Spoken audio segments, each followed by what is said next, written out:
কুল্লু নাফসিন জায়কাতুল মাউত। আজকাল কোথাও কোনো মৃত্যু সংবাদ শুনলে মনের ভিতরটা হাহাকার করে।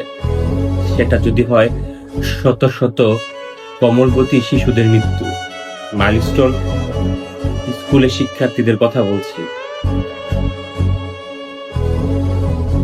তাদের বাবা মাকে যেন আল্লাহ তাআলা ধৈর্য দান করেন এই সুখ কাটিয়ে ওঠার জন্য। একদিন সকালে কিংবা দুপুরে কিংবা রাতে দূরবর্তী মসজিদের মাইকে আরেকটি মৃত্যুর সংবাদ ভেসে আসে। হয়তো এমন কেউ যার মৃত্যুকালীন বয়স আমার বর্তমান বয়সের অর্ধেক কিংবা তার চেয়েও কম। দিবসের কোলাহল শেষে রাত্রির পথ ধরে হেঁটে এসে দেখি বেজানো কপাট জোরে ঝুলে আছে তালা। কখন কোথায় মৃত্যু এসে বলে, আহ জীবন, তুমি তো হেরে গেলা।